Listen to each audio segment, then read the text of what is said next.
This is a Chronicle podcast, bringing you ideas in the service of medicine.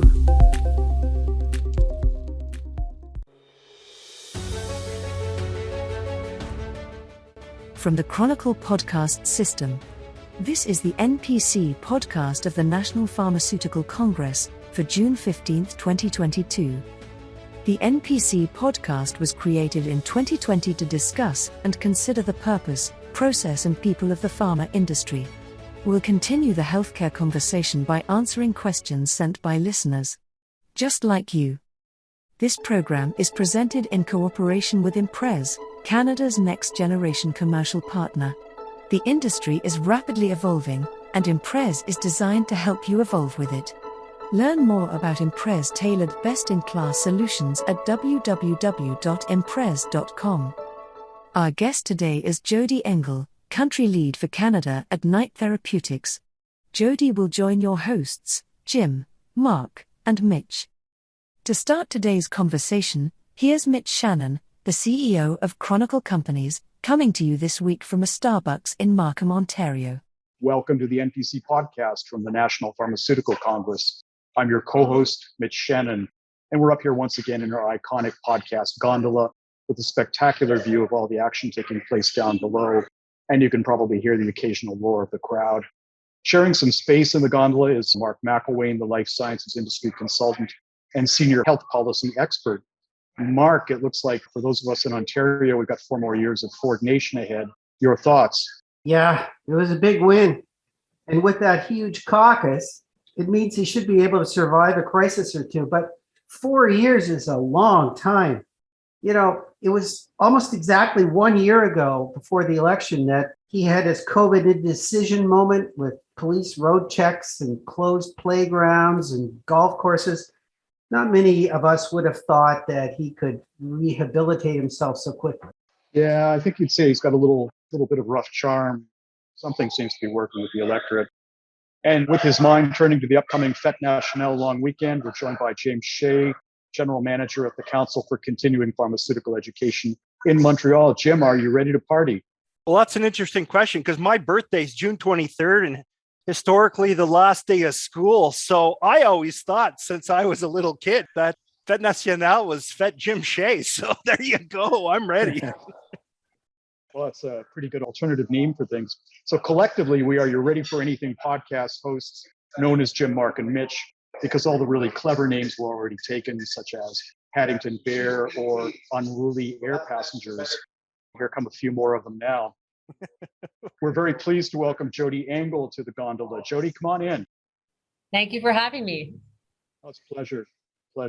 You're the country lead at Knight Therapeutics, Incorporated in Montreal. Knight is known to many as Paladin Labs 2.0 because both companies were founded by Jonathan Goodman, who's a familiar name and face to many of us. Knight's a little different. Knight focuses on marketing and licensing drugs from international marketers for Canada and Latin America, an unusual vision. What would you say led Jonathan to that vision? So Knight's strategy and vision, it's really to build a global pharmaceutical company focused on regions outside of US, top 5 EU, Japan, or China. First step in that direction was through the acquisition of a company called Biotoscana in Latin America.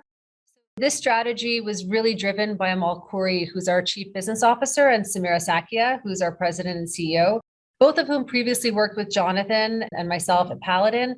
And it was really because of the size and growth of the Latin American market that we really became this pan-American ex-US pharma company.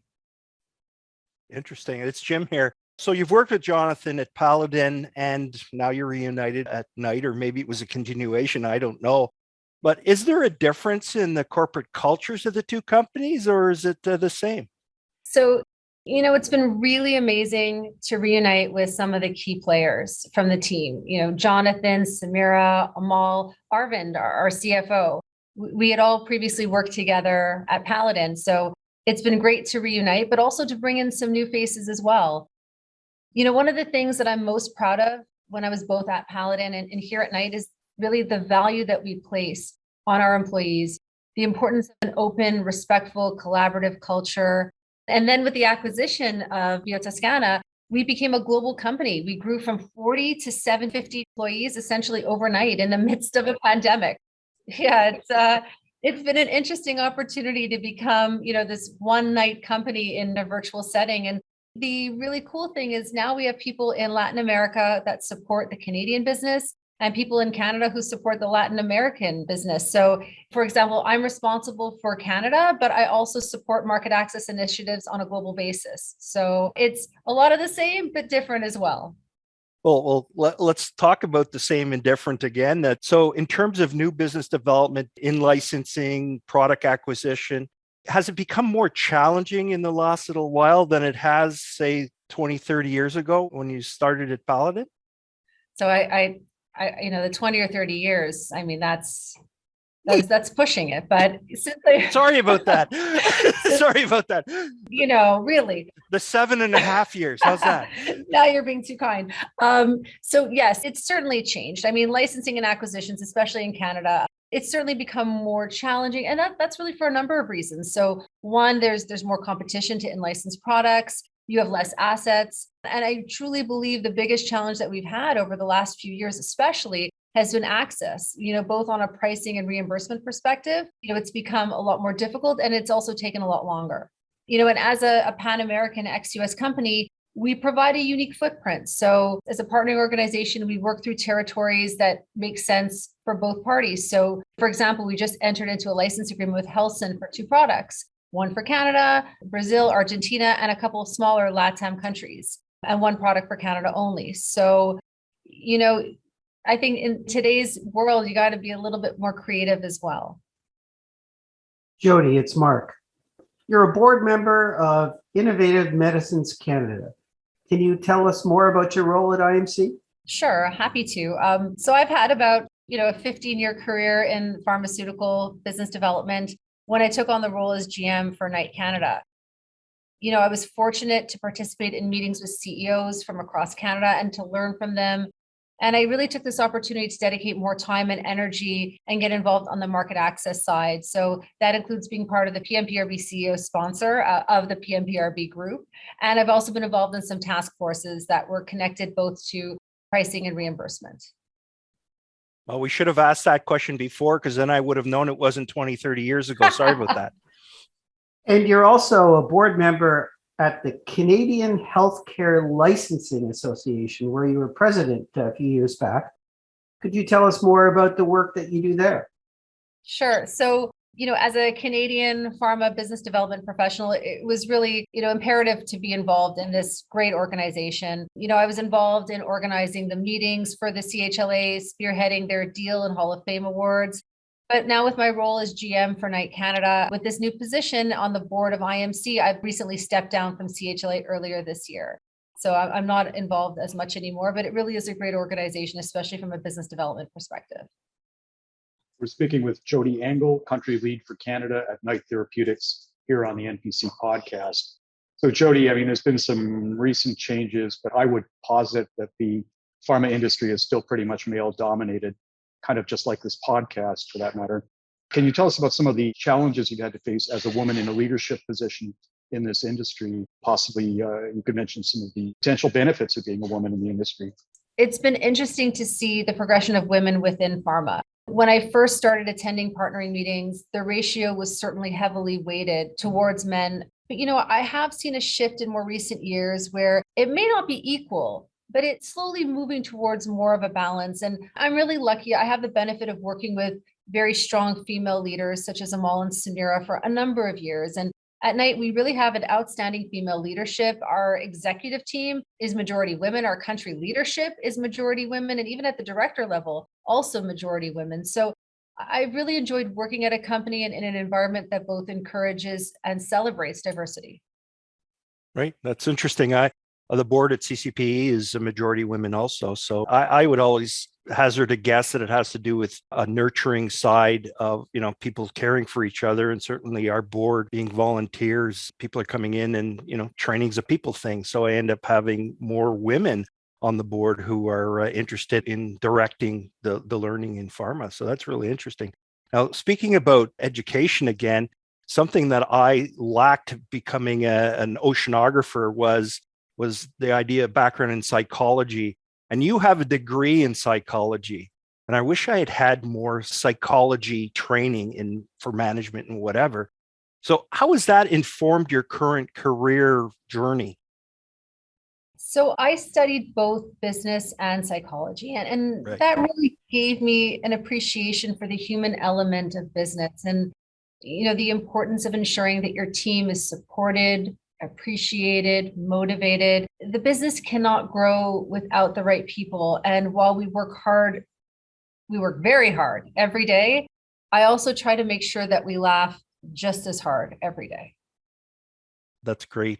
Like I said, my daughter's in psychology, doing a little bit of psychology at Concordia. And like I said, I wish I had the benefit of having a good background in that. So well done. Jody, it's Mark again. So after the COVID-19 pandemic, attracting talent has become more challenging for many organizations. Could you tell us about Knight's experience attracting talent in a very competitive labor market? Sure, it's certainly been very challenging to both attract and retain talent. After the last few years, I think everyone is reevaluating their priorities and what they're looking for from life. This inevitably leads to change. I think to remain competitive, there's, of course, compensation, but I also think you need to give employees more than that. You need to provide a sense of ownership and motivation for each individual to feel that they are contributing to the business. At Knight, we've really tried to differentiate ourselves in our territories by giving people the opportunity to work regionally and globally, no matter what country they work and live in, and also by giving equity incentives to high performers at all levels. Well, that's good. So as we wind down the podcast, we're going to invite you to play our word association game. So just go ahead, say the first thing that comes to mind in response to each of the following phrases or words I'm going to read out. So are you ready? I am ready. Okay. IMC, Partnership, business development, growth opportunity, market research, insights, pharmacy supply chain, provider, pharma marketing, strategy, successful product launch, access, biotechnology. innovation. That's good. You kept them short. Yeah, and you got 1 million points. We didn't tell you there were points being awarded. You got 1 million points. Nice job. For me, it's just like one or two words. No, that's the way it's supposed to be. And now we're going to move on to another interesting area of our podcast. It's time to put on your soothsayer's hat. And that was hard for me to say, given that I had a gum graft a couple of days ago. Now, you're going to have to get into the prognostication corner. I would suggest that because summer's coming up and, Mitch is heavily into derm, that you get a nice wide brim and something that covers your shoulders and neck and face. We got to be aware of that these days. So here comes the big question. What are your bold predictions for the life sciences industry in the next 12 to 24 months or even longer if you want to go further? So I'm not sure if it's bold or hopeful, but I would like to think that we will see a turnaround of pharma and biotech stocks that have certainly taken a hit, especially the last few months. So that would be my hopeful and hopefully not bold prediction. Well, as I approach retirement age in the next little while until all my kids are not only out of the house, but off payroll, I hope that you are right, because as a pharma guy, I've got a lot of stock in various companies, including Knight Therapeutics. So anyway. Yeah, I think for those of us who like the story at Knight and put some dough into Knight at an early stage, it's been an interesting ride. But I'll say, compared to a lot of peers in pharma, Knight stood up reasonably well, all things considered. So I think that has to be mentioned before we wrap things up. So Jody, great learning more about you and your organization. I hope you can join us on November 2nd at the annual National Pharmaceutical Congress, when we're all going to meet up with the pharmaceutical industry in person once again at the National Congress headquarters in Mississauga. So thanks for joining us, Jody. Thank you so much for having me. It was such a pleasure. And thanks to our listeners for joining us. We'll speak to you all again next week. Do you have questions for Jody, or comments for us about today's conversation? Go ahead and tag us on Twitter at 2021NPC, or send an email to health@chronicle.org. If you attach a voice clip to the message, you might just hear yourself in an upcoming episode. We hope you enjoyed today's NPC podcast. If you did, please like it, recommend it, and share it with your colleagues. You can always find us at Apple iTunes, Google Podcasts, Amazon Music, Stitcher, Spotify, or wherever you get your podcasts. The NPC podcast is presented in cooperation with Imprez, Canada's next-generation commercial partner. See everything they have to offer at www.imprez.com. This is your announcer, Leona Void. The podcast producer is Jeremy Visser. Research for this program came from Kevin Anthony and Christine Abraham. The musical theme is performed with an avant-garde approach by the NPC Podcast Orchestra, under the direction of Maestro Ambrose Millbrook. We'll speak again next week.